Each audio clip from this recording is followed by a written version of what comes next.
love ng Panginoon na for the previous years, sabi ko, Lord,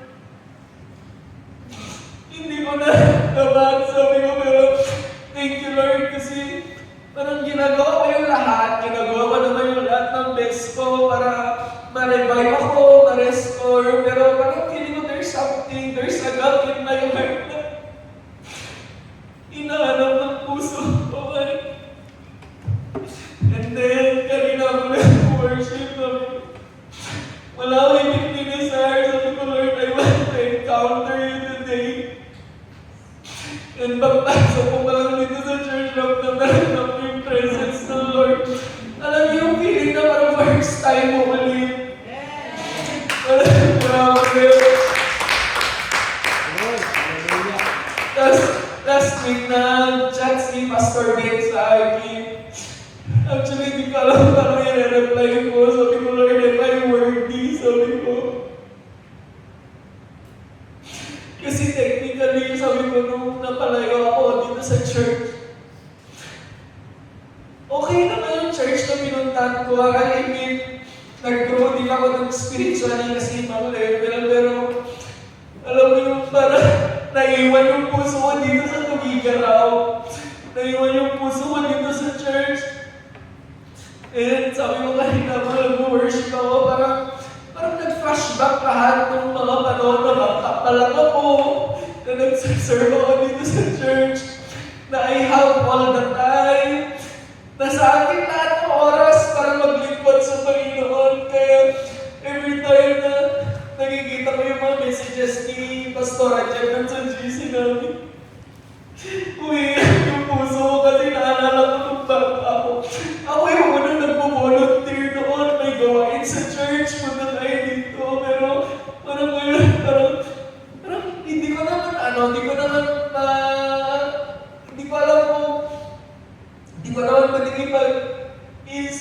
kumbaga sa walang bahala yung rason ng iba kasi syempre parang nasa ibang season na kami ng mga buhay namin. Pero I miss serving the Lord talaga, sabi ko, Lord.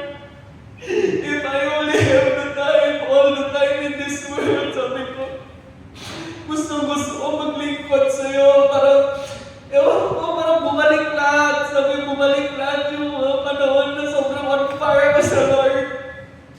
And I keep asking the Lord, sorry Lord, sabi ko, kung nawala yun, kung dumating sa buhay ko na masyado akong naging focus sa career ko, sa profession ko, pero this time, parang binabalik lang ako ng Lord sa umpisa.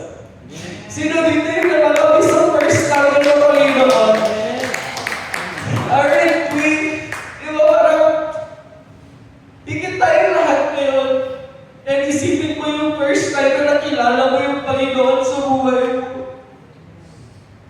Yung buhay mo noon, hindi mo alam anong pupuntahan mo, kung anong future na nag-antay sa'yo. But then you meet Jesus in your life.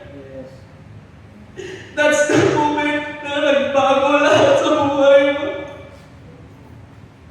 And the Lord is reminding us once again na kung ano man ang meron tayo ngayon, siya lahat ng source ng mga bagay na yan. Kaya deserve ng Panginoon yung time mo ngayon. At sinasabi ng Lord sa atin ngayon that He is smiling before us.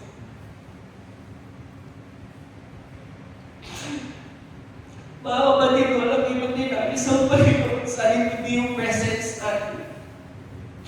The Lord is not, hindi nagmamatter sa Panginoon kung ano yung success na natanggap mo, o mga blessing na meron ka ngayon. Hindi nagmamatter sa Lord kung gaano na yung narating mo sa buhay mo. Hindi nagmamatter kay Lord yung past mo.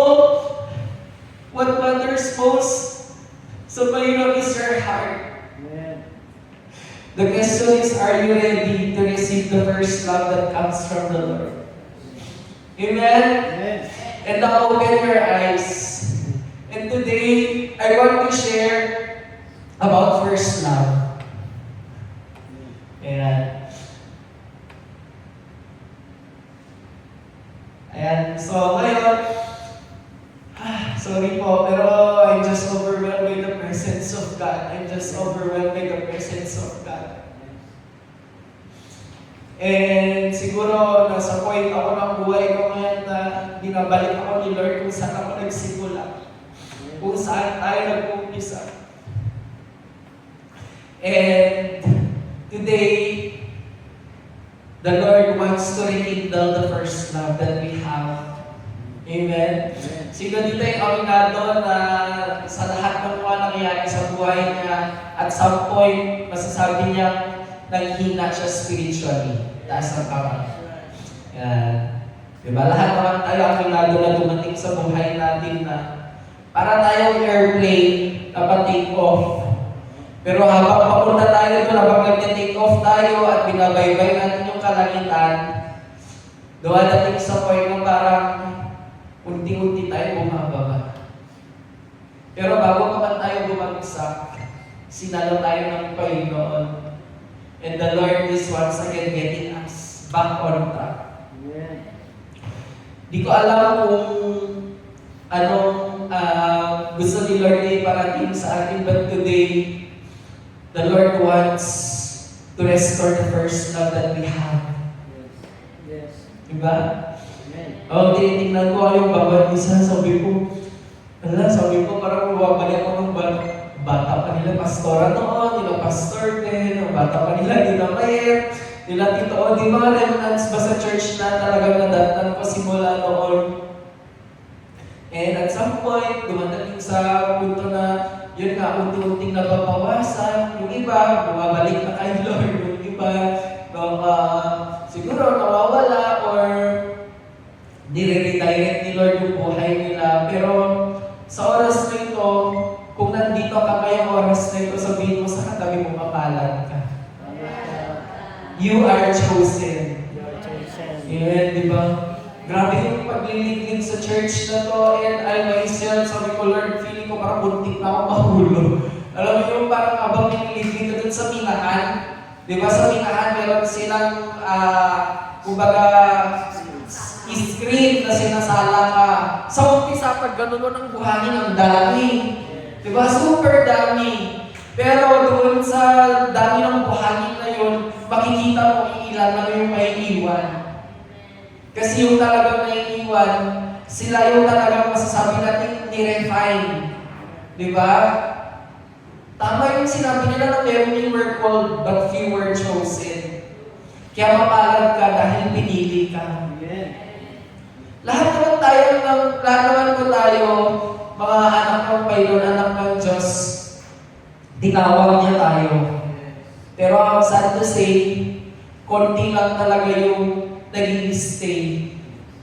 At kahit sa anong larangan, dadating talaga sa punto na sinasabi nilang matira matibay. And when you come this far in your Christian life, I want to congratulate you, and the Lord is saying to you right now, my child, I am proud of you. Sobrang proud si Lord sa'yo, kapatid. Kasi, hindi ko alam kung ano yung pinagdadaanan ng bawat isa sa inyo, lalo na for the past 2 years na wala ako dito.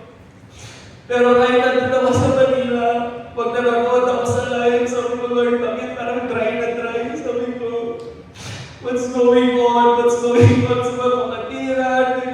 Alam mo yung sa buhay mo na parang nasaksihan mo lang simula mong pagkabata ka, tapos ngayon parang nakikita mo unti-unti na uubos, nawawala, naghihina. But the Lord wants to remind us today na He is in the process of restoring us.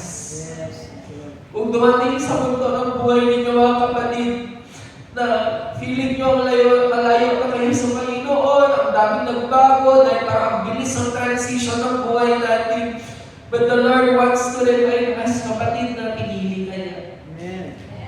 At handa siyang muling i-revive at i-restore ka. Amen? Amen.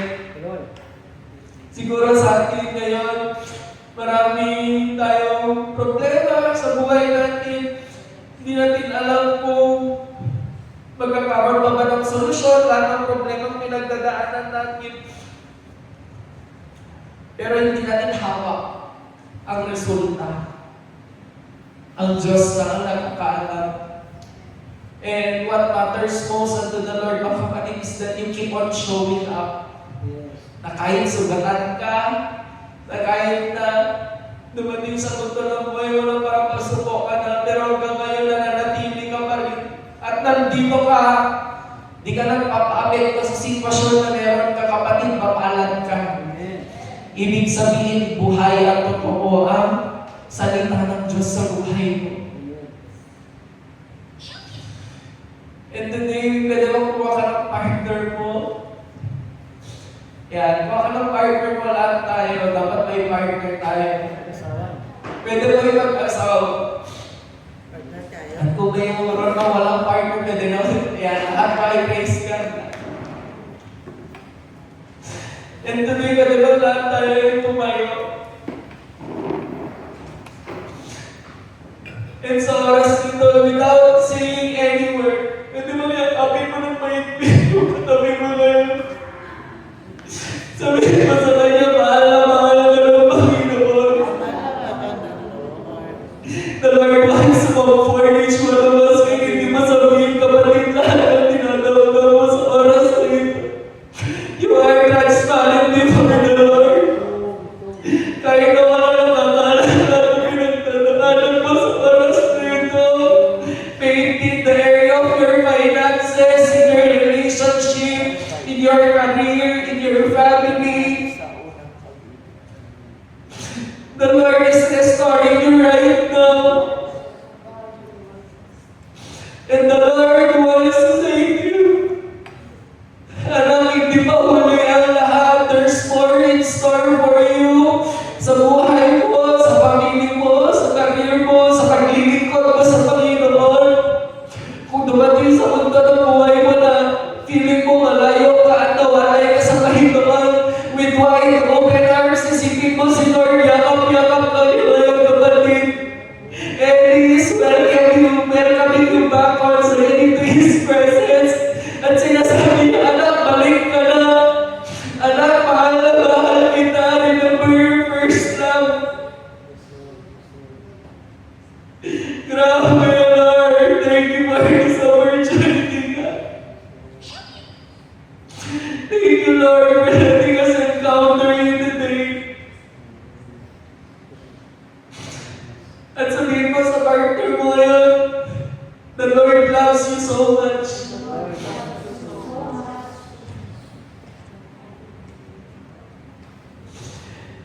And can we just say, thank you, Lord, thank you, Lord. Just repeat the word, thank you, Lord.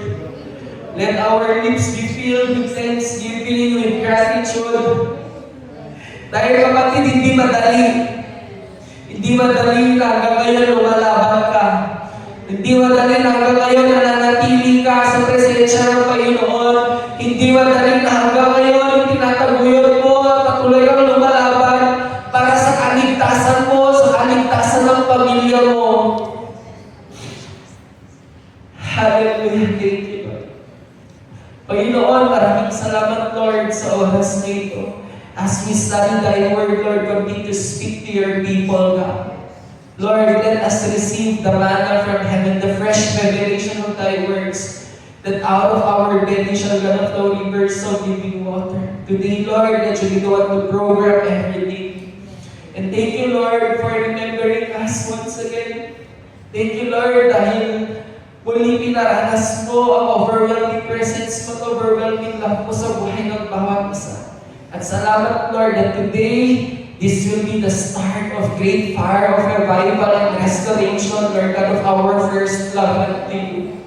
Remind us, Lord, of the beautiful things that you have done for us. Remind us, Lord, how we started, Lord God, in our relationship with you, and continue to give us the strength and the courage to fight the good fight of faith and never ever give up. That by all means, at all costs, up to the last breath, Lord, we will never turn back until the day of your second coming.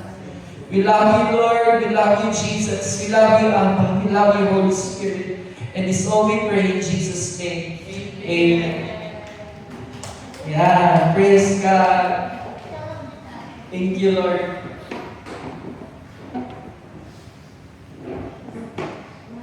Di ba grabe?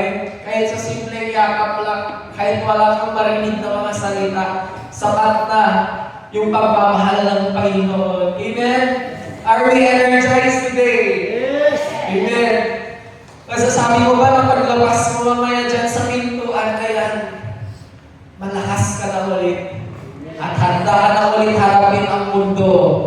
Dahil alam mo, sa puso mo at sa isip mo, kasama mo ang Panginoon. Yes. Amen? Today, I want all of you to open up your Bible in Psalms chapter 63. Verses 1 to 11. Ayan. Psalm 63 verses 1 to 11. Diyan na po lahat tayo.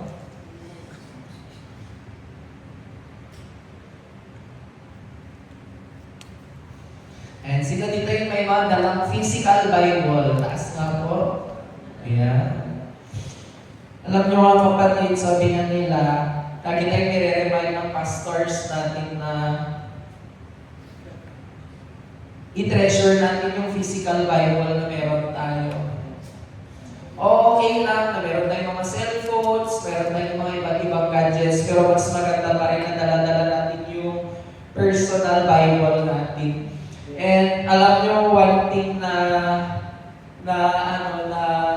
nagpalakas talaga sa akin during those times na lumayo ako, nasa Maynila ako, hanggang ngayon na nasa trabaho ko, malayo ako sa Gonzaga. Itong Bible actually wala akong Bible talaga na personal. Pero itong Bible na to, di ko makakalimutan kasi ito, binigay ito ni Kuya Esson sa akin. Galing ito sa academy. Ito yung yung Bible niya nung nandoon pa siya sa loob ng PNPA.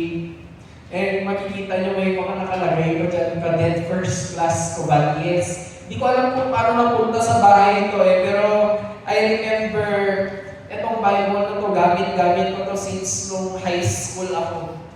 And habang binubuksan ko yung Bible ko, parang biglang bumalik na naman lahat. Kasi dito ako nakita yung grabe palang bonfire ko noon. Tingnan nyo, halos na-highlightan ko na lahat, di ba? Yung mag-highlight ko sa Bible ko sa nagpa-isa-isa, pero nung time na siguro minimeditate ko to, talagang ramdam ko yung presence ng Lord. And today, sabi ko, thank you Lord, kasi sa tagal ko na naging Kristiyano mga kapatid, aminin ko sa inyo na never ko pa natapos ang buong Bible. Kasi parang nasa point na parang selective lang yung binabasa ko. Doon natapos ko na po yung New Testament. Maalala ko New Testament nung may send group pa noon sa Unico noon Doon kasi kami noon na may Bible reading. Talagang natapos ko yung from Matthew hanggang, actually nag-start ka sa Acts Pastor, no? Acts yung start on. After ng Revelation, binalikan ko yung Matthew, Mark, Luke, and John. And then ngayon ulit na nasa bagong church tayo, inaano tayo ng nasa Mark Nelson, ini-start sa atin yung daily Bible reading. Thank God, because of that, malapit ko na matapos yung Old Testament ulit. Kaya palagpakan na natin si Lord. Minsan, naminin natin ang hirap magbukas ng Bible. Una, tinatamad tayo.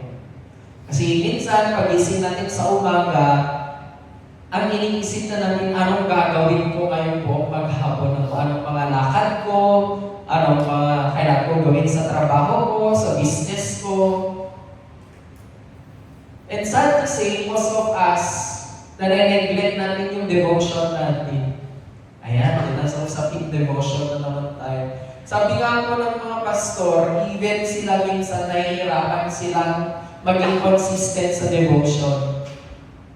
Ibig sabihin ba kapag nakapag-miss ka ng devotion mo, ibig ba sabihin na makasalanan ka na? Sa tingin niyo? Hindi.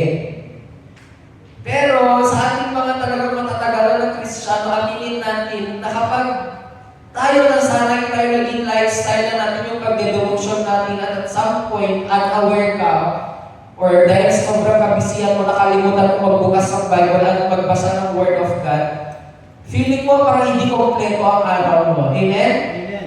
Amen. Sino na nakaranas ng ganun? Or ikaw yung Kristiyano, okay lang. Magbasa ako or hindi, okay lang. Sabi nila yung pinaka-nakakatakot daw sa isang talagang matagal ng Kristiyano is kapag dumating sa point na nagiging okay na lang kapag hindi siya nakakapag-devotion. Pag dumating sa point ng buhay ninyo na okay lang sa'yo na hindi ka nagde-devotion or hindi mo binubuksan yung Bible mo, kapatid, critical stage ka na. That is the time para mag-reflect ka sa sarili mo at bumalik ka ulit sa Kanya. Sa akin, masasabi ko, dumating sa point na may 1 week, 2 weeks, talagang hindi ko nabubuksan yung Bible ko. Pero merong namumusang sa loob ko na bumalik ka. Buksan mo yung Bible ko. Kapag may mga times na nagiging preoccupied ako sa trabaho ko, parang pag-uwi ko, bigla akong nire-remind ng Lord na, anak, tapos ka na ngayon, ako naman. Nabuksan mo ba yung Bible ko? Parang, kahit hindi na kami check ng mga leaders namin, kasi pati sila noon, hirap na rin sila talaga mag-check, nag-require pa ng mga notebook na, pero lahat talaga walang nagiging consistent, no? Talaga ni isa, wala talaga nakakapag-comply. And that is the reality of being a Christian. Kasi most of the time, di naman lagi on fire tayo. Hindi lagi agad yung hunger and thirst natin to read the Word of God. At minsan, nabubuksan lang natin yung Bible natin pag tayo punong-puno na tayo ng problema. Kasi nga, wala ka ng ibang puhugutan ng lakas but only the Word of God. Pero thank you Lord pa din. Kasi sa mga panahon na yun, binabalik ka ni Lord doon sa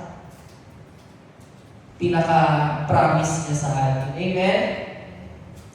And now, basahin ko po yung Psalms chapter 63. O God, you are my God, earnestly I seek you.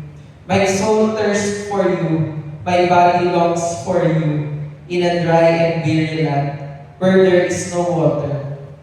I have seen you in the sanctuary and beheld your power and your glory, because your love is better than life. My lips will glorify you. I will praise you as long as I live, and in your name I will lift up my hands. My soul will be satisfied as with the riches of foods.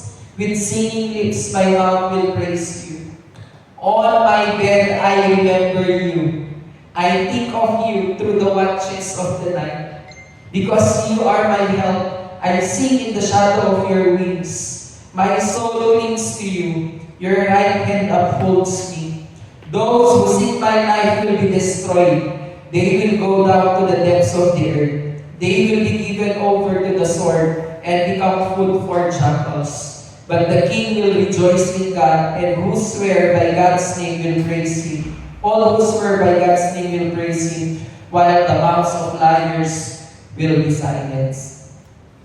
So kung pagbubulay-bulayan po natin ang salita ng Panginoon, itong Psalms po ni David ay isinulat po niya nung nasa disyerto siya. Nasa disyerto po siya ng Judah. At kapag sinabi natin disyerto, ano pa bang ibang other term for desert? It's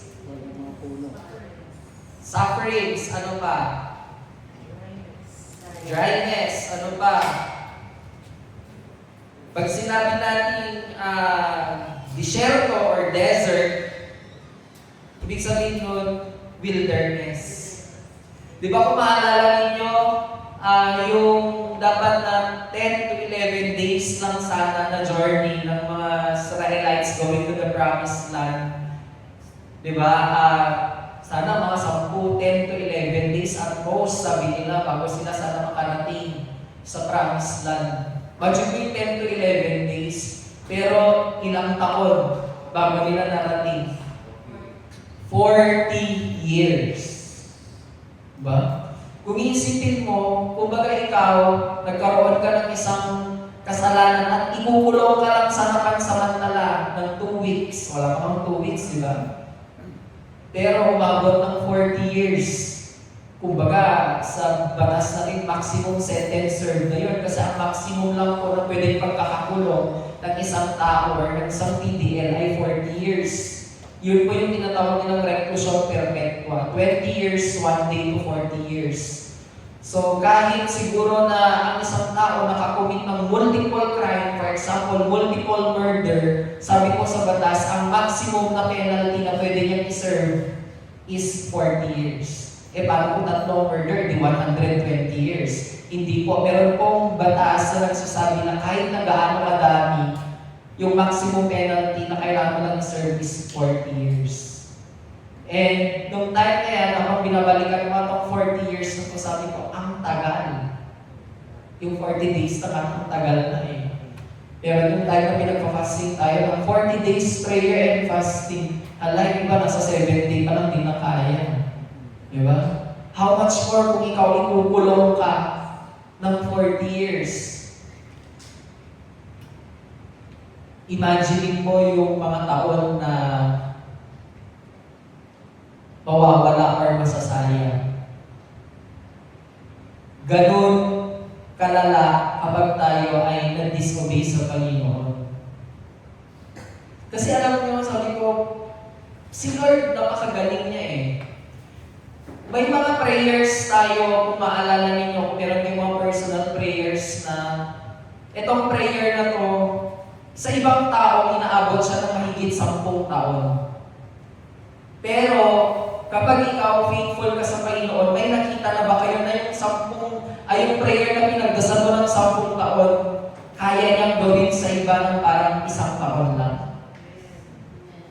Di ba? Ibig ba sabihin nun unfair si Lord? Bakit sa akin it took me 10 years before I received that answered prayer, pero bakit si ganito? 1 taon lang nangyari. Isa lang po ang ibig sabihin po nun. Kapag ikaw obedient ka sa Panginoon at kapag ikaw faithful ka, yung mga prayers na akala mo aabutin ng ilang taon, in a snap of a finger, kaya ibigay yan sa iyo ng Panginoon. Ganon siya ka-powerful. Diba? Hindi siya mahirap kausapin. Sometimes, we tend to ask God, bakit napakatagal? But we fail to ask ourselves the question, bakit matagal? Kasi at the end of the day, yung blessor, laging nakahanda yan. But the one who will receive the blessing, chinecheck yan ng Panginoon kung handa ka ba niyang i-handle ng blessing na yan. Minsan, dumadating sa buhay natin yung question, bakit Lord, ilang taon ko nang pinagdarasal yan? Bakit hanggang ngayon hindi mo pa ibinibigay? Ang tanong, natanong mo ba yung sarili mo, ano yung mga bagay na ginagawa mo? Tama ba yung motibo ng puso mo pag ni-receive mo yung blessing na yan? Kasi alam niyo, magaling ang Panginoon eh. Alam ni Lord yung tendency ng bawat isa sa atin na kapag once binitawan niya, yung blessing na yan at hindi ka nakahanda, pwede yan mismo ang magiging instrumento para lumayo ka sa Kanya. Narinig nyo na ba yung katagang, don't forget God when you receive what you've prayed for? Kasi alam ng Panginoon na madalas ang nature ng tao, pag na-receive niya ang greatest blessing na ipinapanalangin niya, dadating sa punto na yan, aalis yan. Dadating sa punto ng buhay niya, makakalimot yan. And ako mismo, pag binabasa ko yung, Lord, grabe ako nung time na pinagpipray ko, ngayon ang nasa akin na to, bakit parang nakalimutan kita bigla. Ganon ang tao. Pero kahit na ganon man tayo, ang Panginoon hindi nagbago yung pagtingin at pagmamahal niya sa iyo. Dumating ba sa punto ng buhay ninyo you keep on questioning God? Nagugulat ka, patuloy kang bine-bless ng Panginoon. Pero you yourselves, ine-evaluate mo yung sarili mo, talagang hindi mo naman deserve yung blessing na yan. But still, the Lord keeps on blessing you. Mapapatanong ka naman na, Lord, bakit mo pa binigay? Alam ko namang makasalanan ako. Alam ko namang hindi ko deserve to. Ikaw na mismo yung nagja-judge sa sarili mo na hindi mo deserve yung blessing na yan. And I ask God why. Ako din naranasan ko din yun. Feeling ko di ko naman deserve. Bakit you keep on blessing me? And ang sagot, the Lord's blessing is not dependent sa sitwasyon na meron ka or kung gaano ka makasalanan. He is blessing you kasi yun yung nature niya. Kaya nga, di ba meron isang kanta pinamagatang reckless love. Si Lord daw kung magmahal daw sa atin reckless. Yung pagmamahal daw ng Panginoon, parang, di ba, ang reckless, ibig sabihin nun, hindi siya nag-iingat. Kaya nga may reckless imprudence resulting in homicide, multiple injuries, damage to property. Si Lord super reckless niya magmahal sa atin. Bakit kaya sinabi natin reckless? Kasi si Lord hindi niya tinitingnan kung ano yung current state ng buhay mo. Hindi niya tinitingnan yung mga kasalanan mo. But don't get me wrong na it's okay to sin. Ay, okay lang pala magkasala kasi bibless ka pa ng Panginoon. Hindi. Lagi yung tanda ng teaching ni Pastor, in every sin, there's always a consequence. Pero bakit mo pa rin nare-receive yung kasagutan ng panalangin mo? Doon na papasok yung tinatawag na grace. Unmerited favor. Yun po yung ibig sabihin. Kaya tayo, patuloy tayong bine-bless ng Panginoon, kaya hindi natin deserve. Kasi meron pang sinasabing grace. Kumbaga, ikaw, bibitayin ka na sana, pero wait lang. Bigyan pa natin ng chance ulit. One last chance. Kaya kapag dumating sa buhay natin yung tinatawag na grace, kapatid, huwag mong sayangin. Kasi ibig sabihin kapag grace, nasa dulo na. Ibig sabihin, malapit ka ng mapahamak. Pero sad to say, madami pa rin mga Kristiyano na pag naabot na nila yung grace, di pa rin nila ito pinapahalagaan. Kaya ang endpoint, destruction. At worst, spiritual death. I believe in this congregation right now, sa akin, masasabi kong wala naman ang bago dito Lahat tayo dito, sino dito umabot na ng more than 3 years? Taas ang kamay sa church. More than 3 years. 3 years old and above, taas po. Ayan.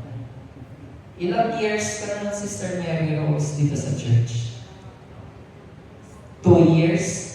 Si ikaw, sa Ate Kate? 3, di ba? So, yung 2 years, masasabi ko at some point, mature na yan Mature na ng Christian life. Mature ka na sa Christian life. Kasi nga, kapag ikaw on fire ka sa Panginoon, kahit mo 1 year, sapat na yun para masasabi mo, ma-discover mo na masasabi mo talagang mature Christian life ka na. Ay, mature ka na sa Christian life mo. And today, sinabi ng Panginoon dito sa Psalm 63, "O God, you are my God, earnestly I seek you. My soul thirsts for you, my body longs for you in a dry and weary land where there is no water." Imagine mo si David, nasa disyerto siya. Dapat, in the physical realm, ang una niyang hinahanap dapat ay ano? Ano dapat? Water. Di ba? Tayo naman dito sa Tugigaraw, sa super limit, minsan, di ba? Gusto natin na malamig na tubig. Pero imagine niya si David, nasa disyerto po siya ng July. Pag disyerto, talagang walang shade dun eh. Kung meron pang mga puno sa disyerto, di ba, hindi naman niya kayang i-cover. Kasi mas malawak yung nako-cover ng sun doon sa mismong shade. Pero imagine niya si David, ang una niyang hinanap ay walang iba kundi ang presence ng Lord. Sabi dyan, Oh God, you are my God. Earnestly I seek you. My soul thirsts for you. My body longs for you. In a dry and weary land where there is no water. Diba? David is not longing for comfort or convenience, but he is longing for God's presence. These Psalms reminds us that true satisfaction is found in the Lord, regardless of our circumstances. Sino dito yung nakaranas ng dumaan sa disyerto ng buhay niya? Sa desert kasi, wala kang ibang mahihingan ng tulong dun eh. Empty. Tama yun, empty.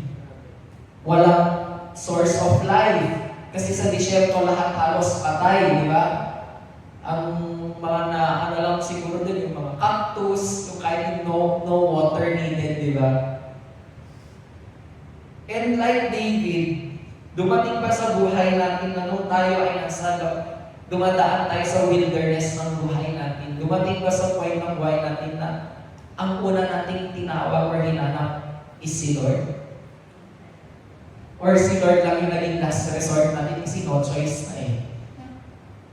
Ibig sabihin ng no choice na, ginawa mo muna lahat ng mga bagay na makakaya mo para masolusyonan yung problema mo. Pero lahat ng solusyon, yung plan A, yung plan B, yung plan Z, yung plan Z, nag-fail lahat. Buti na lang may plan AA. At yung plan AA na yun, walang iba kundi ang painom. Kasi nga last resort na eh. Ibig sabihin na-exhaust mo na lahat ng remedies. Sabi dito, sa verse 1, O God, you are my God, earnestly I seek you, my soul thirsts for you. In this verse, David is teaching us that our deepest need is not material blessings, but intimacy with God. Amen? Kung ikaw kapatid, nasa sitwasyon ka ngayon ng buhay mo na dumadaan ka sa wilderness, isa lang yung solusyon dyan. Being intimate with God. Paano? Brother Edwin, parang ang hirap naman gawin kong sinasabi ko. Nasa disyerto nga ako ngayon. Ang hirap na ng sitwasyon ko ngayon. Feeling ko nga, iniwan ako ng Lord eh. Feeling ko nga, hindi nagmamatter sa Lord yung sitwasyon ko. No! Kasi ang Diyos ay Diyos. Sino ba ang may kailangan? Tayo or siya? Tayo. Diba? Kaya nga sabi niya sa word niya, diba? Come to me, all of you who are weary and burdened, and I will give you rest. Di naman sinabi ng Lord na, I will come to you, you who are weary and burdened. Come to me. Ibig sabihin, kapag tayo, may kailangan tayo sa pero tayo dapat ang unang lumapit. Why? Bakit kaya hindi niya sinabing, I will come to you, kundi come to me? First of all, tinitest ng Lord ang character natin. Pag ikaw ayaw mong lumapit sa Panginoon, ibig sabihin na yung blockage. Ano yung blockage na yun? Pride. The Lord is testing number 1, our humility. Kaya nga sinabing come eh. It's up to you if you will respond to the call. Pag ikaw lumapit ka, yung sinasabi ko kapatid na just span of a finger, na click of a finger, kaya ibigay ni Lord yung hinihingi mo. Bakit kaya sometimes it took years before our prayers got answered, or it took years before we are being released doon sa wilderness at marating natin yung promise natin or tinatawag natin answered prayers sa buhay natin. Why? Kasi ang problema hindi ang Diyos. Ang problema, ikaw, ako, tayo. Kasi akala mo sa sarili mo, kaya mo. Ay, kaya ko yan. Kaya ko yan, meron ba akong solution? Ay, kaya ko yan, meron pa akong mga malalapitan. Dahil dun sa word na kaya ko, unti-unti ka mas lumalayo sa Panginoon, nakapalayo sa Panginoon. Why? Mas sumasama yung loob mo kasi nga ginawa mo lahat ng makakaya mo kasi akala mo kaya mo. Si Lord, kawawa naman. Ginawa mo lahat ng best mo, hindi nag-work out, tapos at the end of the day, ang sisisigin mo, si Lord. Parang sinasabi mo na, Lord, hindi ka naman aware sa present situation ko. Bakit parang nagbubulag-bulagan ka, Lord, sa sitwasyon ko? Hindi mo alam na ang hinihintay lang ng Panginoon is yung paglapit mo sa Kanya. Today, the Lord is reminding us not to harden our hearts. Pag ikaw nasa wilderness ka ngayon ng buhay, whatever state of your life na feeling mo nasa wilderness ka, kapatid, come as you are. Hindi tinitignan, walang ibang requirement or qualification ng Panginoon sa atin, but the heart of humility. Amen? Kasi kapag ikaw humble ka, mas maraming pinto ang pwedeng magbukas sa'yo. Para tulungan ka, para i-bless ka, para ma-receive mo yung favor. But if you harden your hearts unto the Lord, wala. Aantayin ng Panginoon hanggang sa ma-change yung character mo. Papahabaan niya yung proseso sa'yo hanggang sa dumating sa point na masasabi mo, Lord, I need you. Amen? And sabi din dito, in verse 3, because your steadfast love is better than life, my lips will glorify you. In this verse, David is recognizing that God's unfailing love is more valuable than anything this world can offer. Oo, sabihin natin dito sa mundo, maraming mga bagay na ino-offer. Success, successful career, convenient life,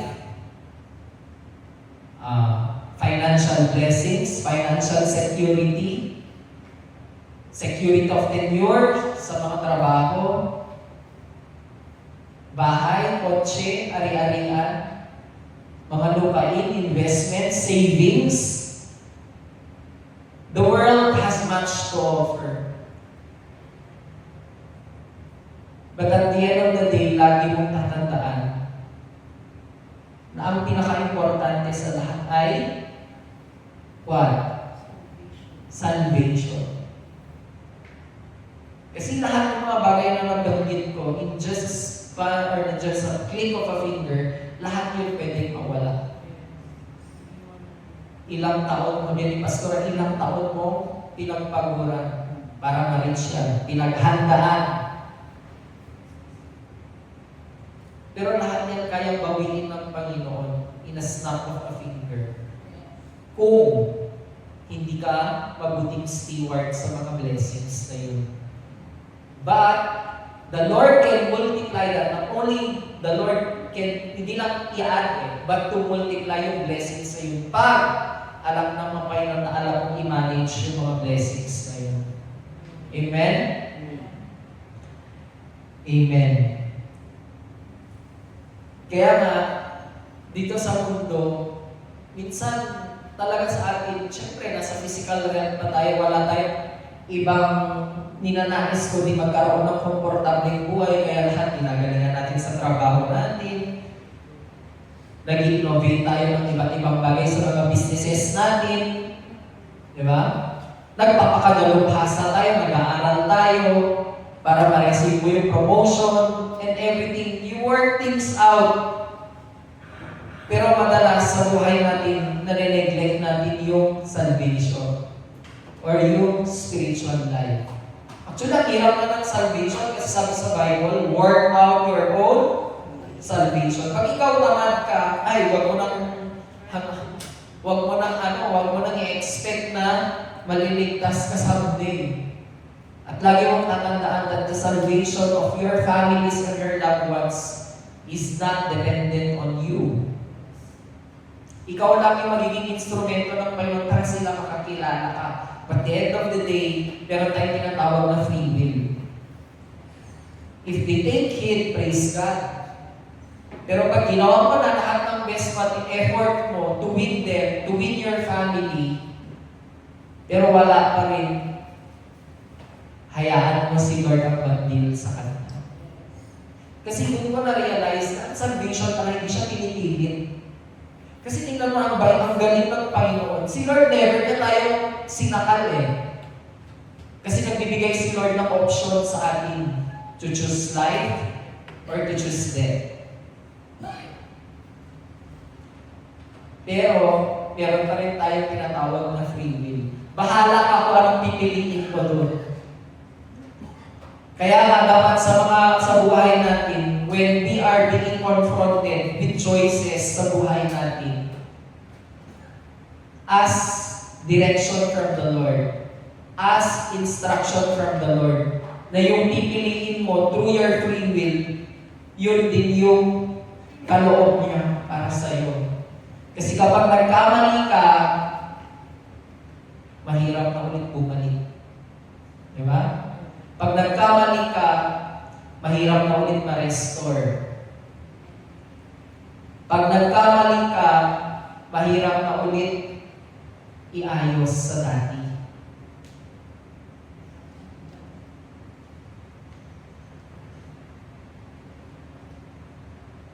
Our joy should be rooted in God's love, not in changing circumstances. Meron ba kayong kilalang tao na kapag maraming pera, halata ko sa kanya, ang saya niya, ganda ng mood niya.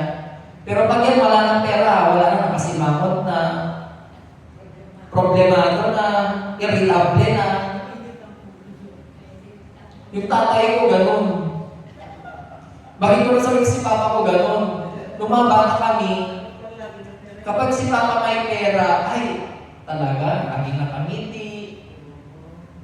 Bumibili siya ng mga pagkain. Pero yan, pag alam na irritable na umaga, ay, wala nang pera to. Alam na namin yun. Diba? Oo, kasi man problema siya kung ano pambili niya, saan siya kukuha. Diba? Reasonable naman, diba?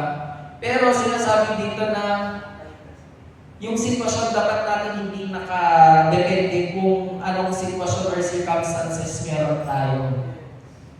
In the good times and in the bad times, we must still praise the Lord. We must still thank Him for all His blessings. Totoo yun, mahirap yun. Nasa pangit na sitwasyon ka na, magpapasalamat ka pa eh. Kaya nga, ang nakakagawa lang nun ay yung mga talagang tunay at totoong Kristiyano. Why? Kasi kapag ikaw talagang tunay at totoong Kristiyano ka, even in the good times, you always see the good side. Hindi mo i-question na bakit ko nararanasan to. Ang tanong mo, Lord, anong gusto mong ituro sa akin dito? Kaya hindi porket ikaw nakakaranas ka ng pangit na sitwasyon, ibig sabihin nun, kinalimutan ka ng Panginoon. Ibig sabihin lang nun, tinuturuan ka ng Panginoon kasi meron siyang gustong palabasin sa'yo. Tinitingnan ng Lord, tinitest niya yung character kung deserving ka ba doon sa pagpapala na susunod or na nakahanda para sa'yo. But sad to say, madalas marami sa atin hindi pumapasa doon sa test. Kaya nagkakaroon ng long suffering. Imbes na immediate convenience or immediate comfort or answered prayer, nagiging long suffering siya. Next, ano bang sinabi dito?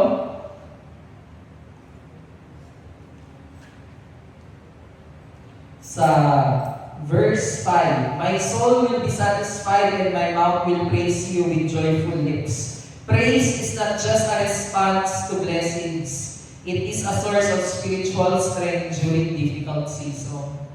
Kapag tayo, blessed na blessed tayo, or tayo, punong-puno tayo ng answered prayer, ang daling magpasalamat sa Diyos. Amen? Ay, thank you, Lord!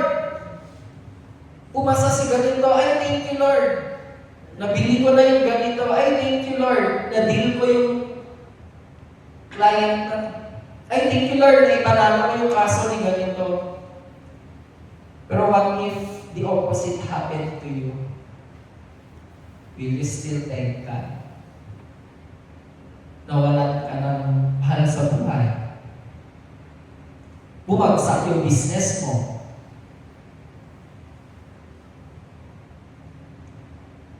Nagloko yung asawa mo. Naging rebelde yung anak mo. Bumagsak ka sa exam. Natanggal ka sa trabaho. Will you still thank the Lord?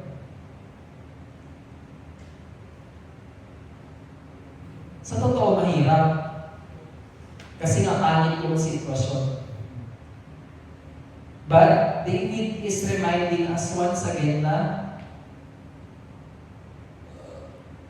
in due or out of season, we must still thank the Lord. Kahit mahirap. Kasi doon mo makikita na talagang ikaw na anak ng Diyos ay tunay na nagtitiwala sa Kanya. Kahit na pangit na ang sitwasyon. Amen. Sabi nila, madali lang daw yung sabihin kasi hindi mo pa nararanasan. Pero I do believe lahat tayo nakaranas ng ganun, di ba? Iba't ibang sitwasyon nga lang.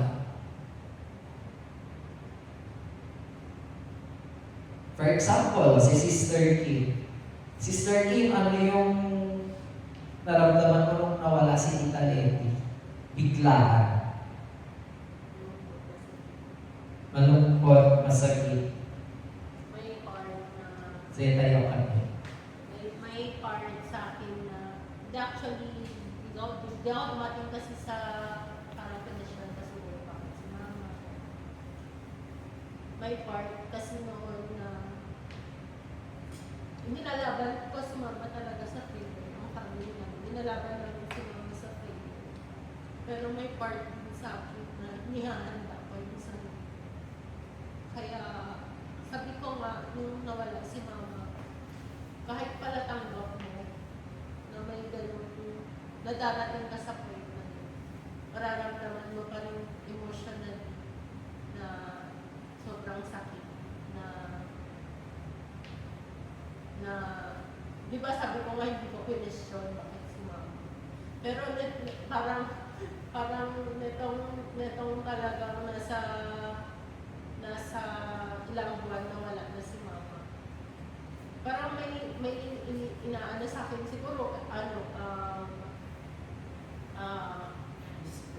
whisper sabi ko whisper ng kaaway din na ito na parang alam mo yun yung parang napapatanong ako pero ang comfort ko dun is alam ko may purpose si Lord na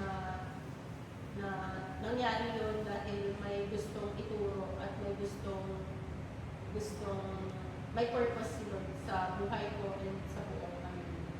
Kaya kapag may dumadating talaga ng whisper na gano'n sa akin na parang ayun na parang gano'n binabalik ako ni Lord dun sa anak may purpose ako, may rason kung bakit nangyari na. Binabalik din ako ni Lord dun niya sa dito talaga ako nagtanong bakit si mama, kasi I know and I believe na naging faithful si mama dun sa Christian journey niya, sa spiritual life niya. Nakita ko kung paano niya binigay yung buhay niya nung time na nabubuhay siya. Kaya yun yung comfort ko na kahit wala na siya, naniwala ko na nasa piling na siya nung masaya na siya. Diba? Hindi natin, siguro yung iba rin natin maintindihan kasi hindi tayo yung nakakaranas ng sitwasyon. Pero sa mga katulad din ni Sister Kim na nawalan na ng mahal sa buhay or nawalan na ng magulang, masakit yun, di ba? Kasi darating talaga sa point mapapatanong ka, wala na si mama. Wala na si papa. Di ba? For example, kila Sister Rena, sa kanila naman, father naman yung nawala sa kanila. Pero kahit na ganun yung nangyaring sitwasyon sa buhay nila, andito pa rin sila. Patuloy silang lumalaban. Kasi iniwang legacy yung mga magulang nila sa kanila. Kay Sister Kim. Diba? Masasabi mo, kumbaga, ikaw, sa Sister Kim, panatag ang loob niya na kahit nawala na si mama niya. Panatag yung loob niya kasi alam niya nung time na nabubuhay pa lang si mama niya, binigay niya. And I can attest to that. Kasi member na ako siya ng pioneering na. Sabi ko nga, actually, namimiss ko din si Tito Danny. Sabi ko, parang biglang yun sa pioneering. Siguro kung wala na din sila na talagang dinevote nila or nag-comment sila na doon sa sasakyan nila, hindi din kami makakarating lagi doon sa pioneering. And sa akin, masakit man sa akin na nawala yung talagang pioneering na winard out namin for how many years. But we still thank God dahil alam namin meron kami naitanim doon. Amen? Yun nga yun sabi natin, minsan tayo yung nagtanim, pero iba yung mahan. Pero mapalad ka kasi naging parte ka ng journey na yun. Makalimutan ka man nila someday, pero si Lord kahit kailan hindi siya nakakalimot. Amen? Kaya sa ating mga Kristiyano, kung tayo din sa pag-share sa evangelism, actually, di ba nakaka-discourage na minsan? Parang, imagine mo yung mga Sundays na imbes magpahinga ka, nagpunta ka doon, binigay mo lahat, pero sa kanila parang wala lang, ni isa walang bunga. Diba? Kasi nga, lagi kong sinasabi sa inyo, hindi mo nakasalanan yun. Kasi it's up to them kung magte-take heed sila doon sa call. Sabi nga po nila ang isang tao daw pala, bago ka na yan mamatay, dadaanan talaga yan ng Word of God. And it's up to that person kung magte-take heed siya or hindi. Tanong ko nga, paano kayo mga nasa bundok? Paano kaya yung mga, yung mga indigenous people community? And doon ko na-realize at some point, merong mga taong ipapadala ang Panginoon sa atin. Noon, minsan, pumunta kami sa Gonzaga. Nung kumakain kami, may dumaan na mga indigenous. Tapos, ginawagan namin sila ng pagkain sa akin. Habang nagkukwentuhan kami ganun, pinakilala nila, may pastor pala sila. Pero praise God, sabi ko. At least, may word na rin wala sila. So, Kaya, I know, kahit sa bundok, pero umaakot sa kanila. yun yung proof na talagang meron at meron talagang gagamitin ng Lord. Sige dito. Sa dami naman ng tao sa nakuha ko, hindi ko po lubos ang kalahin kasi galing din ako yan sa pinakatauhan ng Gataran din sa Santa Margarita. Yung malapit na sa tawag dito, sa Ocean. May namit akong tao, hindi ko lubos ang kalahin kasi yung sabi ko, may UA, mga gano'n ang bagay, marami ako may tips sa akin, kaya lang yun. Doon ako piling sa kanya. Buong naging Christian para pagkatapos sa buong pamilya niya. Kaya pagka nakikita kami, sisiran siya ng buong bata, sabi niya sa akin, bihira ako ng ako ng kagaya mo. Kasi yung i-share ko sa kanya yung isang verse lang, ang kaya mo kasi ang pamilya ng doon na iwan, tapos siya nasa trabaho nito. Pero yung pananampalataya niya buong pa rin. Praise God. So, di ba, yun po doon natin makikita talaga na kaya kung galing ng Lord kasi di ba, isa sa mga nire-raise niya is yung mga missionaries. Di ba? Kaya pala may mga missionaries kasi sila yung Actually, dito sa atin, may missionary na hindi ko alam kung American siya. Kasama ni Chaplain, si Frank, Pastor Frank, yung nakulong na pastor. Kasi pinagbintangan ng, basta gano'n. Yung nandito nung Pastor's Fellowship. nakalabas na siya.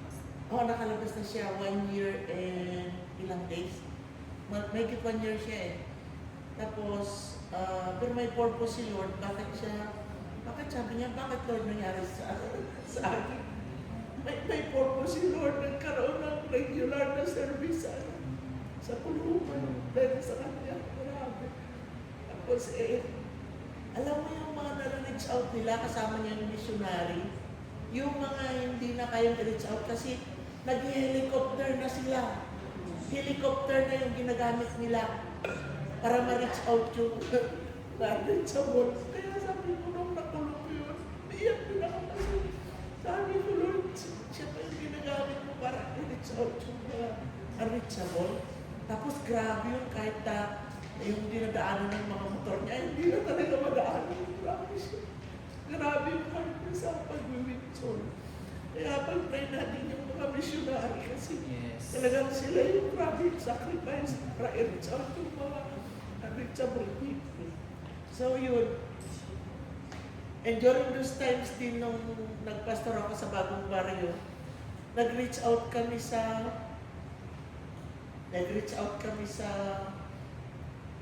refugee camp ng mga Vietnamese. Alam niyo, kaya nga meron akong Bible na Vietnamese at saka English sa kabila. Ay, Vietnamese sa kabila, English sa kabila.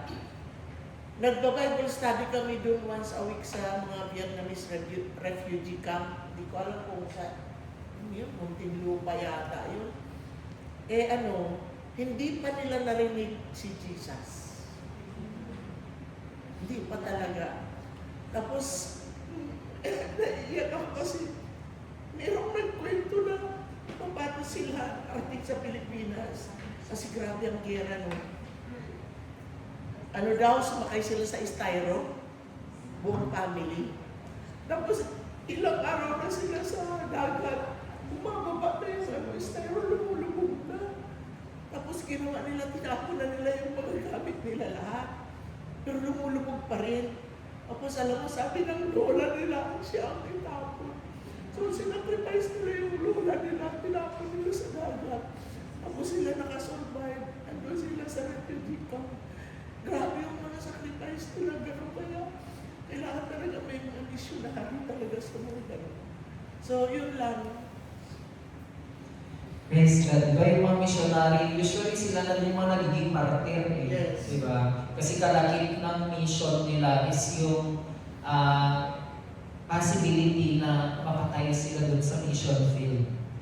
Kaya yun ang talagang ipagdasal natin sila. Kaya hindi lang mga pastor ang i-raise up ng Panginoon, diba? Even teachers, missionaries, iba't ibang calling. Pero iisa lang yung pupuntahan natin. Walang ibang big and goal natin to meet heaven. To meet Jesus in heaven. Amen? And hindi natin alam na at some point sa buhay natin gagamitin tayo ni Lord para makakilala yung iba. Kaya mapalad ka kung naging member ka ng pioneering team. Ibig sabihin, naging part ka, diba, ng soul winning. Hindi ka man maalala ng mga taong yan. Pero at some point, dumaan ka sa buhay na ikaw yung ginamit ng Lord na maging instrument para ma-share yung gospel sa kanila. Great Commission. Diba? Kaya nga yung sa atin, merong verse sa Bible na 2 Corinthians, yung 15:15, therefore, my dear brothers and sisters,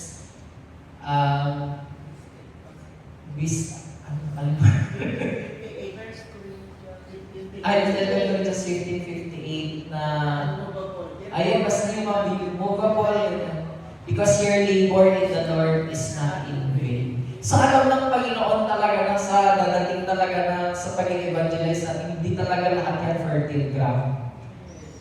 Dadating sa point na madi-discourage tayo kasi bakit parang walang nangyayari. Binigay mo na lahat ng time, ng effort, resources, wisdom, pero bakit parang walang nananatili? Diba? And doon naman sa next kay Pastora, kung titignan mo yung pastor na nakulong, di ba? Akala niya endgame na yun. Akala niya doon na matatapos yung buhay niya. Ginawa daw siyang mayor, tapos ginawa siyang governor. Sabi niya, paano ako magiging governor? Eh, ang mga governor pumapatay, sumasapak, sumusuntok. Eh, hindi ko gagawin yun. Pero ginawa pa rin siyang governor. Eh, so, grabe. Hindi, grabe yung respect sa kanya na ng mga ng mga preso, pati yung warden. Parang pinagkatiwalaan ka sa kanya buong presohan. Tapos yun, ano siya ng regular na service, church services. Doon po natin makikita na akala natin yung negative situation na yun or negative part ng buhay niya ay katapusan na. But the good thing here is kung titignan mo siya in another perspective, a positive perspective, it's just another mission field. Diba? Yun pala, yung part na yun ng buhay niya, meron pa palang mission ang Panginoon na gustong ipagawa sa kanya. Kaya sa atin, hanggang nabubuhay tayo, hindi pa tapos ang laban. Amen? Dadalhin tayo ng Lord sa iba't ibang sitwasyon sa buhay natin. Pero with a purpose at with a security na I will be with you wherever you go. I will never leave you nor forsake you. Amen? Amen. And last po, sabi dito, hold fast to God. Sabi niya, my soul clings to you, your right hand upholds me. David trusted that while he held on to God, God was also holding on to him. Yan yung sinasabi ko na habang tayo patuloy na kumakapit sa Panginoon, di ba yung kamay? Pag kumakapit ka, isang ganyan, isang ganyan. Pag yan kumakapit, di ba, para mas lalong maging matibay yung pagkapit, kakapit din yung isa. And ganun din tayo. As long as we hold on to God, si Lord yung kamay niya laging nakaganito, handang hawakan din yung mga kamay natin. Kaya hanggat hawak ka ng Panginoon, dumating man sa bunto ng buhay mo na ikaw, unti-unti kang bumibitaw sa Panginoon, as long as the Lord is holding your hands, kapatid, safe ka. Secured ka. Diba? Yun yung tinatawag nating saving grace and mercy of the Lord sa buhay natin. Kaya sabi nga po dito, in every trial, remain faithful because God's hand is faithful to sustain you. Amen? Kapatid, ano man yung testings, trials, or challenges na pinagdaraanan mo ngayon, just remain faithful. Kung ngayon, nasa punto ng buhay ka na feeling mo, ginawa mo na lahat, in-exhaust mo na lahat ng remedies, pero bakit parang walang nangyayari? Just remain faithful. Yun yung sinasabi ng Panginoon. Why? Because He is also faithful to sustain you. As long as you are willing at patuloy na you keep on showing up, ino-honor ng Lord yung response mo, kapatid. Pero kapag tumigil ka, wala nang magagawa ang Panginoon. Kaya nga sabi, di ba, push, pray until something happens. Hindi man sa timing ng gusto mo, but one thing is sure, darating at darating ka doon sa answered prayer mo. Amen? And so already 11 o'clock for our conclusion po. Sabi dito, Psalm 63 teaches us that the greatest need of every believer is not a change in circumstances, but a deeper relationship with God. When we seek Him first, trust His steadfast love, worship Him continually, and cling to Him, we discover true satisfaction, strength, and peace, even in life's wilderness. Dito na papasok yung tinatawag nilang peace that surpasses all understanding. Yun yung peace na hindi mo maintindihan. Basta alam mo sa sarili mo at peace ka at hindi ito kayang i-explain ng sino mang tao or anumang bagay. Basta nafe-feel mo na at peace yung puso mo, okay na yun. At pag naranasan mo yung peace that surpasses all understanding, ibig sabihin kapatid, secured ka na sa presence at sa promise ng Lord sa buhay mo. That whatever happens, yun yung naramdaman ni Sister Kim eh. Diba? While she is battling in prayer, there is a peace that surpasses all understanding na pine-prepare siya ng God. That whatever happens, there is a security that God is still in control of everything. Amen? Amen. Kaya sabihin mo sa katabi mo, mapalad ka. Amen. And for our last verse, sabi sa Matthew 6:33, but seek ye first the kingdom of God and His righteousness, and all these things will be added unto you. Alam ko po, ang bawat isa sa atin, marami tayong nakahandang gawin or sana nagpapahinga tayo ngayon. But as you seek God first in your life, whatever things that you are worrying about tomorrow, the next Monday, Tuesday, Wednesday, or for the next week, sinasabi ng Panginoon that as you seek me first, lahat yun si Lord na ang bahala. Amen? Sabi nga nila, don't worry about tomorrow, for tomorrow will worry about itself. Kaya just enjoy the moment. Huwag kang masayangan sa oras na inilalaan mo para sa Panginoon dahil ito ay isang investment mo para ma-secure din eternal security sa langit. Amen? Amen. Yun lang po. God bless po sa ating mga.